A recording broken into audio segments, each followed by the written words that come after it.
दोस्तों आज का हमारा टॉपिक रहेगा कि टेली प्राइम में हम परचेज ऑर्डर से रिलेटेड एंट्रीज कैसे पास करेंगे। तो सबसे पहले मैं आपको बता देता हूं कि ये परचेज ऑर्डर होता क्या है। तो ये कह रहा है कि purchase order is a legal document for use by buyer and send to a supplier for an order. ठीक है। And a purchase order specify item quantities price and credit terms for a purchase from the vendor.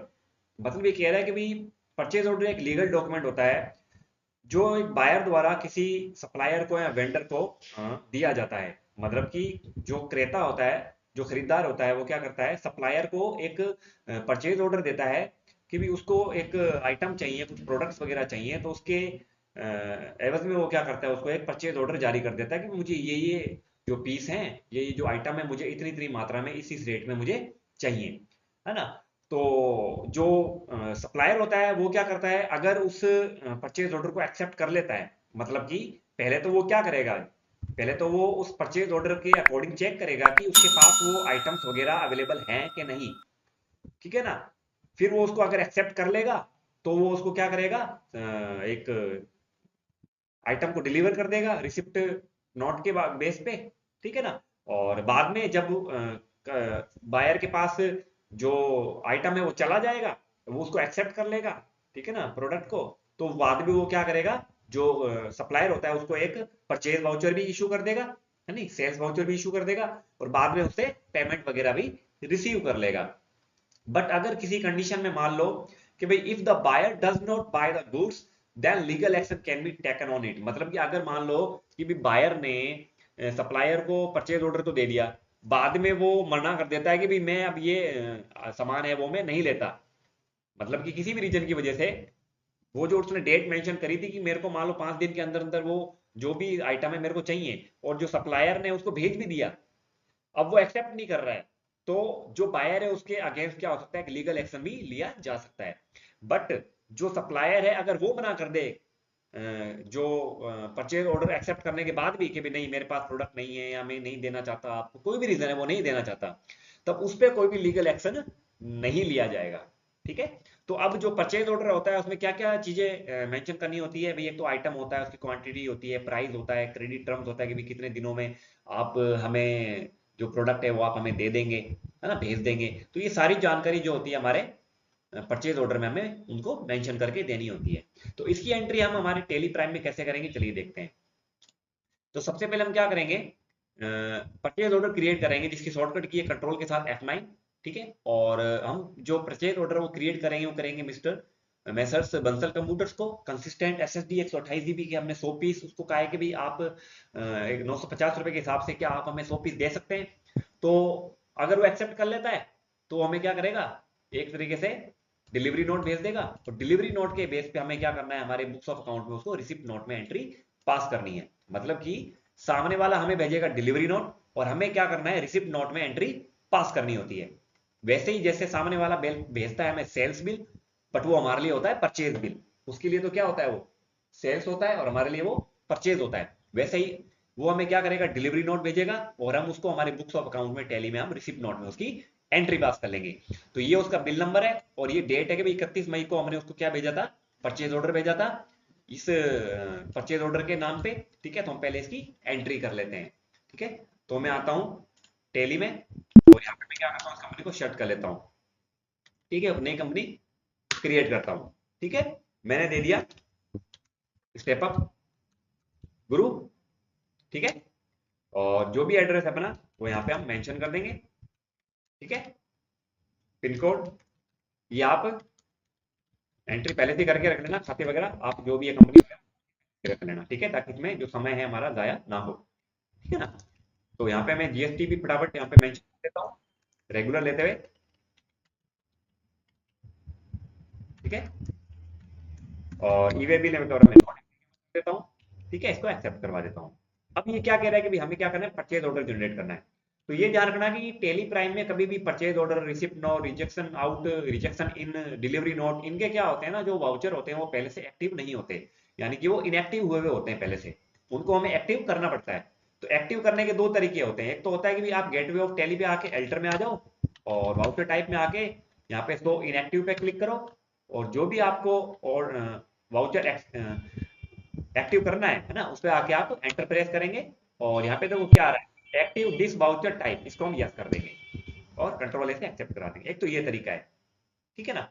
दूसरा दूसरा आप vouchers में आके आपको F10 press करना है, या आप F10 पे यहाँ पे क्लिक कर सकते हैं और शो इनएक्टिव पे एंटर प्रेस करेंगे और यहाँ पे देखो क्या आ रहा है, रिजेक्शन आउट।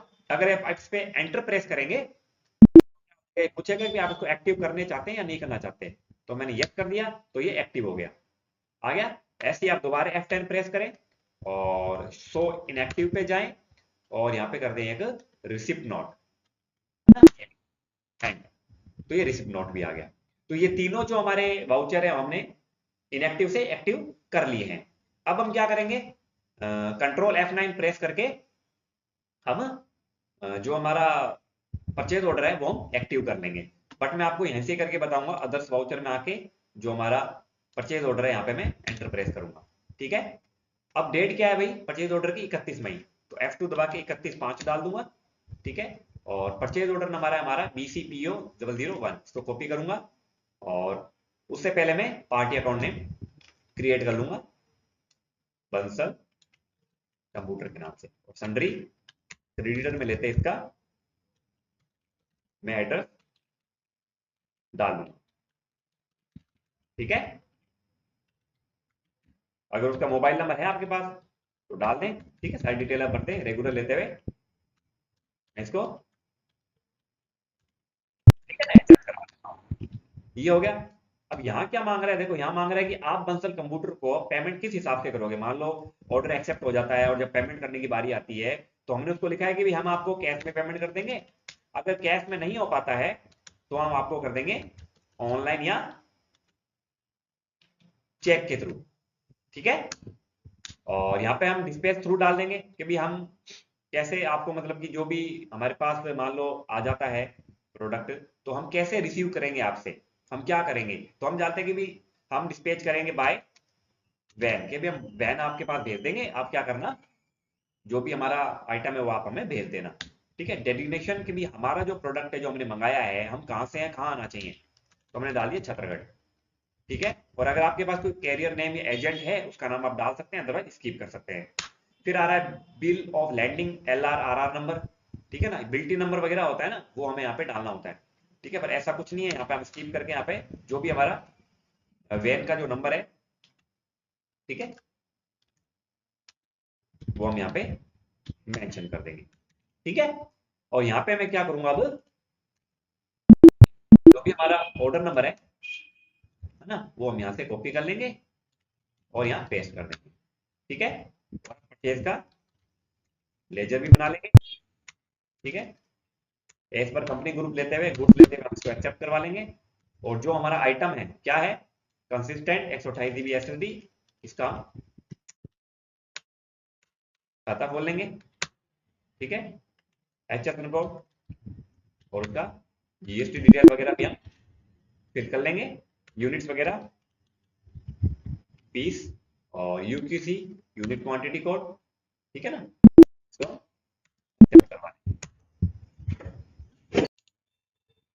तो अब हमें यहाँ पे क्या करना है, ये पूछ रहा है कि भी ड्यू ऑन, मतलब कि ये जो आपका परचेज ऑर्डर है आप कब तक चाहते हो कि मेरे को जो बिल है या जो माल है वो कब तक प्राप्त हो जाए। तो मैंने कह दिया कि मेरे को 2 दिन के अंदर अंदर मेरे को ये माल चाहिए। अब वो कह रहा है कितनी क्वांटिटी, तो हमने लिखा है कि भाई हमें चाहिए 100 पीस, है ना, और 90 यानी कि 950 रुपए पर पीस के साथ, ठीक है ना। यानी कि हम कह रहे हैं उसको जो परचेज ऑर्डर हमने उसको दिया उसमें कहा कि 100 पीस चाहिए 950 रुपए के हिसाब से, ठीक है। और इसको हम क्या करेंगे, CGST टैक्स वगैरह यहाँ पे मेंशन कर देंगे और ऐसे ही SGST मेंशन कर देंगे, ठीक है। हमारा टोटल बिल का अमाउंट हो गया 1,12,100 रुपए, ठीक है ना। अब हमें क्या करना है, अब हमें एक रिसिप्ट नोट ऐड करना है कि भाई सामने वाली पार्टी ने हमें डिलीवरी नोट दिया है और हम रिसिप्ट नोट के बेस पे हम क्या करेंगे, जो भी आइटम हमें मिला है उसमें हम एंट्री पास करेंगे। तो हमने क्या करना है, रिसिप्ट नोट में जाना है, एल्ट के साथ F9 प्रेस करके, और जो 100 पीस हैं वो हमें रिसीव हो चुके हैं रेफरेंस नंबर 201 के बेस पे और 1 जून को। तो हम क्या करेंगे, वाउचर में जाएंगे और एल्ट के साथ F9 प्रेस करेंगे, ठीक है। और यहाँ रेफरेंस नंबर जो है हमारा REF, वो यहाँ पे हम क्या करेंगे, मेंशन कर देंगे। ठीक है ना, रेफरेंस नंबर 201 बंसल कंप्यूटर। यहाँ पे हमें उसका जो परचेज ऑर्डर हमने उसको दिया था, ऑर्डर नंबर, वो हम यहाँ से सिलेक्ट कर लेंगे। ठीक है। बट इससे पहले मैं आपको एक चीज बता देता हूँ कि रिसिप्ट नोट ऐड करने से पहले हमारा जो डिस्प्ले है उस पर क्या इफेक्ट पड़ेगा। ठीक है ना। तो हम जाते हैं एक बार डिस्प्ले मोर रिपोर्ट्स में, और स्टेटमेंट ऑफ इन्वेंट्री में, परचेज ऑर्डर आउटस्टैंडिंग में, और ऑल ऑर्डर में। यहाँ पे हम डेट चेंज कर देंगे 31/5 से 2/6। तो यहाँ पे देखो ये बता रहा है कि भी परचेज ऑर्डर आउटस्टैंडिंग है, मतलब कि अभी जो हमारा परचेज ऑर्डर है वो अभी एक्सेप्ट नहीं हुआ है, हमारे पास रिसिप्ट नोट नहीं आया है, हमने रिसिप्ट नोट की एंट्री नहीं करी है। जब हम रिसिप्ट नोट की एंट्री कर लेंगे तो यहाँ पे ये जो दिखा रहा है आपको परचेज ऑर्डर आउटस्टैंडिंग, ये भी हट जाएगा यहाँ से। ठीक है ना। तो हम दोबारा वापस आ जाते हैं यहाँ पे वाउचर में, और रिसिप्ट नोट में हम रेफरेंस नंबर जो हमारा 201 है वो यहाँ पे मेंशन करेंगे, और यहाँ पे जो हमारा ऑर्डर नंबर है उसको हम एक्सेप्ट करवा लेंगे। ठीक है ना। जो भी हमारा आइटम है जो हमें प्राप्त हो चुके हैं वो हम एंटर एंटर मार के इस रिसिप्ट नोट के बेस पे हम क्या करेंगे, सामने वाली पार्टी से प्रोडक्ट को एक्सेप्ट करवा लेंगे। बट ये ध्यान रखना अभी प्रोडक्ट आया है, बिल नहीं आया है, पक्का बिल। तो उसको कैसे देखेंगे, देखो अब हम जाते हैं स्टॉक समरी में, और यहाँ पे एंटर एंटर मारेंगे ना, तो यहाँ पे देखो क्या आ रहा है, परचेज बिल पेंडिंग, एक तो यहाँ बताने लग गया। ठीक है, स्टॉक समरी में। दूसरा आप बैलेंस शीट में भी आके देखेंगे तो यहाँ पे देखो ड्यूटी एंड टैक्स एक तो क्रिएट नहीं हुआ है। दूसरा सन्ड्री क्रेडिटर में अगर मैं आऊंगा तो यहाँ पे भी बता रहा है goods received but bill not received, कि अभी माल तो आ गया बट अभी तक बिल नहीं आया है। जब तक बिल नहीं आएगा तो यहाँ पे ऐसे ही शो होता रहेगा, और यहाँ पे ड्यूटी एंड टैक्स भी शो नहीं होगी, और स्टॉक समरी में भी ये इस तरीके से आपको दिखेगा। ठीक है ना। तो अब करना क्या है आपको, अब आपको क्या करना है, अब नेक्स्ट कि भाई रिजेक्शन आउट, मतलब कि हम ये कह रहे हैं कि भाई जो 100 पीस आया था, तो हमने उस वक्त देखा कि भाई चेक करके भी 10 पीस जो जो हैं वो डिफेक्टेड हैं, खराब हैं, सही नहीं है, है ना। तो हम क्या करेंगे, उसको रिजेक्शन आउट में जाके उसकी एक एंट्री पास करेंगे कि भाई गुड्स डिफेक्ट है। ठीक है ना, 201 नंबर रेफरेंस जो था उसी के बेस पे हम 10 पीस उसको क्या कर रहे हैं, वापस रिटर्न कर रहे हैं। ठीक है। तो अब क्या करेंगे, हम कंट्रोल के साथ F5 प्रेस करेंगे, कंट्रोल F5। ठीक है, और जो भी डेट है हमारी कौन सी है, 1 जून ही है, तो यहाँ पे डालेंगे बंसल कंप्यूटर, और यहाँ पे जो भी हमारी एसएसडी है, रेफरेंस नंबर 201 लेते हुए हमने उसको कितने 10 पीस लौटाए हैं ना। ठीक है, 10 पीस। ठीक है, ये हम उसको वापिस रिटर्न कर देंगे। तो यहाँ लिख सकते हैं हम नरेशन में, डिफेक्टेड गुड्स रिसीव्ड। ठीक है, एक तो ये हो गया। तो ये हो गया हमारा रिजेक्शन आउट वाला। फिर हम क्या करेंगे, उससे बिल आ जाता है हमारे पास। ठीक है ना, 2 जून को कितने का, 90 पीस का बिल नंबर इसका ये रहा। ठीक है ना, तो हम क्या करेंगे, इसको कॉपी कर लेते हैं, और F9 प्रेस करते हैं, F2 से डेट चेंज कर देते हैं, यहाँ पे बिल नंबर मेंशन कर देते हैं, और पार्टी लेके रेफरेंस नंबर 201 जो हमने रिसिप्ट नोट में रेफरेंस डाला था ना 201, वो यहाँ से हम क्या करेंगे, एक्सेप्ट करवा लेंगे, और परचेज लेते हुए 90 पीस जो भी था हमारा उसको एक्सेप्ट कर लेंगे, क्योंकि 90 पीस का हमारे पास बिल आया है, 10 हमने क्या करा था, रिजेक्ट कर दिए थे। तो ये पक्का बिल आ गया, न्यू रेफरेंस लेते हुए इसको एक्सेप्ट करवा लेंगे। अब हम देखते हैं हमारे स्टॉक समरी पे उसका क्या इफेक्ट पड़ेगा। तो देखो यहाँ पे आपको कोई भी नहीं दिखाई दे रहा कि bills not received, goods received, ऐसा कुछ भी मैसेज शो नहीं हो रहा। एक तो ये। दूसरा, जब आप बैलेंस शीट में आएंगे और यहाँ पे देखेंगे तो देखो ड्यूटी एंड टैक्स भी आपका क्या हो गया, शो होने लग गया, और यहाँ पे सन्ड्री क्रेडिटर भी जो है वो पूरी तरीके से दिखने लग गया। ठीक है ना, वो जो ऑप्शन आ रहे थे वो अब नहीं हाईलाइट हो रहे हैं। नेक्स्ट, डिस्प्ले मोर रिपोर्ट में भी आके देख लेते हैं, statement of inventory, purchase order pending है क्या कोई। तो यहाँ पे देखो अब ये बता रहा है 10 10 बता रहा है, क्योंकि हमने रिजेक्शन आउट कर दिया था ना, तो अब ये बता रहा है कि भाई अब ये पेंडिंग पड़ा है ना। और आप अगर परचेज पेंडिंग परचेज बिल में जाके देखेंगे तो यहाँ पे कोई भी परचेज का बिल पेंडिंग नहीं है, क्योंकि बिल तो आ चुका है। अब हमें क्या करना है नेक्स्ट, अब हमें क्या करना है, प्री क्लोज ऑर्डर करना है, मतलब कि जो हमने उसको 10 पीस वापस रिजेक्ट किए थे हैंड टू हैंड, जब रिसिप्ट नोट हमने एक्सेप्ट किया था, तो हम क्या करेंगे, दोबारा उसको 10 पीस जो हमने रिजेक्ट किया था उसको प्री क्लोज कर देंगे। ठीक है ना। तो हम क्या करेंगे, दोबारा परचेज ऑर्डर आउटस्टैंडिंग में आएंगे और ऑल ऑर्डर्स में आएंगे, यहाँ पे देखो क्या आ रहा है, प्री क्लोजर, है ना। हम इस पे क्लिक करेंगे और यहाँ पे 10 पीस डालते हुए जो भी रीजन है आपका, तो मैं लिख दिया डिफेक्टेड गुड्स। ठीक है, इसको हम क्या करेंगे, अब प्री क्लोज कर देंगे, तो अब ये यहाँ पे शो नहीं होएगा। ठीक है। दूसरा, यहाँ पे देखो कोई भी इशू नहीं हो रही है, जो भी हमारा वाउचर था वो इजीली हमें दिख रहा है, क्लियरली दिख रहा है। ठीक है ना। और अब आप दोबारा मान लो डिस्प्ले मोर रिपोर्ट्स में आके चेक करना चाहें तो आप वहाँ पे चेक कर लें कि भी कोई ऑर्डर वगैरह जो है आपका आउटस्टैंडिंग है कि नहीं है। तो यहाँ पे कोई भी ऑर्डर हमारा नहीं है और कोई भी बिल पेंडिंग नहीं है। एक तो ये हो गया, समझ में आ गया ना। ठीक है। अब हमें क्या करना है कि भाई जो प्री क्लोज करने के बाद जब हमने दोबारा अच्छे से प्रोडक्ट्स को चेक किया, उसका एनालिसिस किया, तो हमें पता चला कि यार 5 पीस तो खराब है दोबारा। भाई 100 पीस आए हैं, 10 पीस लौटा दिए, चलो उस वक्त देख लिया था, बट अब इतने 90 पीस आए आए हमारे पास, तो एकदम से हम चेक नहीं कर सकते। या हमने किसी कस्टमर को दिया होगा, या हमने कोई भी रीजन है कि भाई हमने दोबारा उसको रिजेक्ट आउट कर दिया, है ना। उसके बाद हमें क्या करना है, डिलीवरी नोट के बेस पे हमें क्या करना है, उसको एक ये जो रिजेक्शन आउट की एंट्री हमें पास करनी है। तो अब हम जाएंगे दोबारा रिजेक्शन आउट में। ठीक है। क्या है इसकी शॉर्टकट की, Ctrl+F5। ठीक है। और यहाँ पे मैं पार्टी का नाम डालूंगा। ठीक है। और यहाँ पे मैं जो भी हमारी एक्सेस दी है वो लूंगा। अब यहाँ क्या है, हमारे पास कोई भी ट्रैकिंग नंबर नहीं है। पहले तो उसमें आ गया था रिसिप्ट नंबर 201 आ गया था। अब यहाँ पे हमेशा हमें न्यू नंबर लेना है अपने हिसाब से, और यहाँ लिख दिया मैंने रिजेक्शन आउट 00, क्या दे रखा है 2। ठीक है। और यहाँ पे हमें क्या करना है, कोई भी ऑर्डर वगैरह नहीं है, क्योंकि जो हमारा परचेज ऑर्डर का जो था ट्रैकिंग नंबर वो अब क्लोज हो गया था, है ना। तो यहाँ पे हम नॉट एप्लीकेबल लेते हुए 5 पीस डाल देंगे, और ये हम नया ट्रैकिंग नंबर जनरेट कर देंगे। ठीक है। यहाँ लिख देंगे डिफेक्टेड गुड्स। तो ये हो गया हमारा रिजेक्शन आउट। अब हम जाते हैं हमारे स्टॉक समरी में, तो देखो 85 हो गए। 85 को जैसे यहाँ पे एंटर मारेंगे तो ये फिर बता देगा कि परचेज बिल पेंडिंग, है ना। इसका मतलब हमें डेबिट नोट्स को इश्यू करना पड़ेगा, इसलिए परचेज बिल पेंडिंग बता रहा है। फिर हम डिस्प्ले मोर रिपोर्ट में आएंगे, स्टेटमेंट ऑफ इन्वेंट्री में आएंगे, परचेज ऑर्डर आउटस्टैंडिंग में दिखाएंगे, और ठीक है। तो यहाँ पे देखो कोई भी ऑर्डर तो पेंडिंग है ही नहीं ना। ठीक है। और फिर हम आएंगे परचेज बिल पेंडिंग में, तो यहाँ पे देखो आ रहा है परचेज बिल पेंडिंग आ गया ना, मतलब हमें बिल की जरूरत है। ये हमें अगर क्लियर कराना है, नील करना है, तो हमें उसको डेबिट नोट इश्यू करना पड़ेगा। ठीक है ना भाई, परचेज रिटर्न ही तो कर रहे हैं ना हम उसको, खरीदा हुआ माल जो है हम उसको वापस रिटर्न कर रहे हैं। ठीक है ना। तो अब हम क्या करेंगे, वापस गेटवे ऑफ टैली पे आते हैं, और एल्ट के साथ जो हमारा F5 है वो हम प्रेस करेंगे। ठीक है।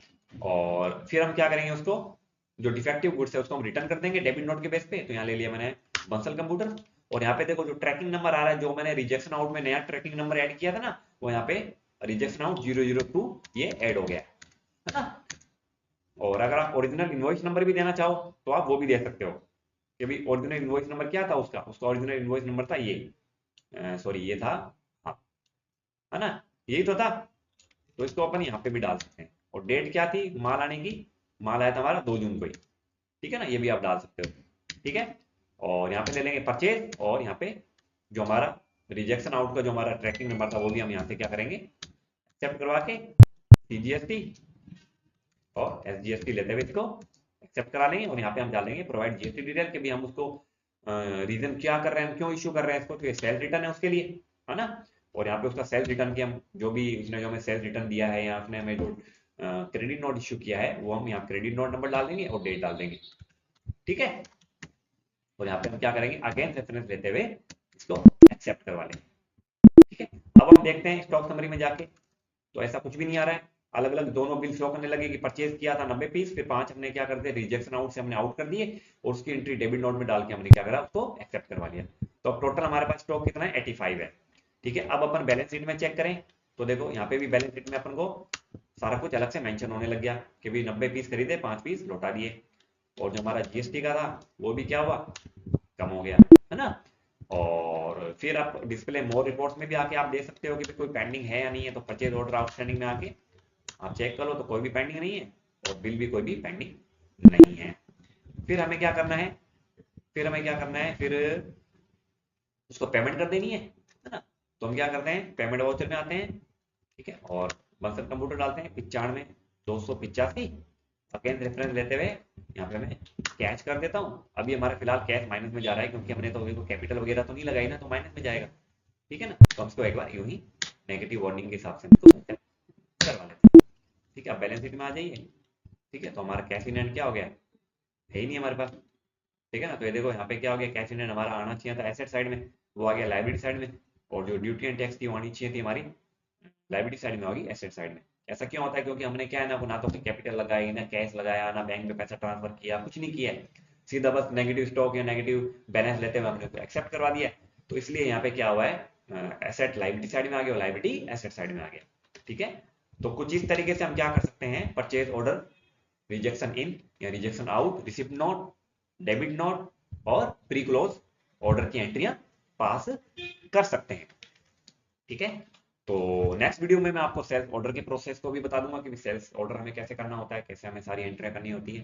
पहले आप ये वीडियो देखें, अच्छे से समझें। ठीक है, और अगर आपको लगता है कि मैं थोड़ा तेज बोलता हूँ या थोड़ा जल्दबाजी में बोल रहा हूँ, फास्टली मैं आपको सिखा रहा हूँ, तो आप यूट्यूब के जो उसमें फॉरवर्ड वाला या प्लेबैक वाला स्पीड वाला ऑप्शन होता है, उसका थोड़ा पीछे बैक लेके भी आप कर सकते हैं, या पॉज करके भी आप उसको देख सकते हैं। ठीक है, और आपका मेरे को रेस्पॉन्स बहुत अच्छा मिल रहा है, और आप से एक रिक्वेस्ट है कि आप अगर वीडियो देखते हैं तो कमेंट या लाइक करके जरूर बताएं, और अगर आपको कोई कमी लगती है तो उसको भी मेरे को बताएं कि सर ये कमी है आपकी वीडियो में। ठीक है ना, ताकि मैं उसको आगे सुधार सकूं, आपको और अच्छी तरीके से डिस्क्राइब कर सकूं, ताकि आपको ये वीडियो जो है वो अच्छे से समझ में आ सके। ठीक है, और ज़्यादा से ज़्यादा लोगों तक मेरे वीडियोस को, मेरे चैनल को पहुंचाएं, ताकि मेरे सब्सक्राइबर या जो मेरे व्यूज़ हैं वो बढ़ें, ताकि मेरे को और थोड़ा मोटिवेशन मिले आपसे।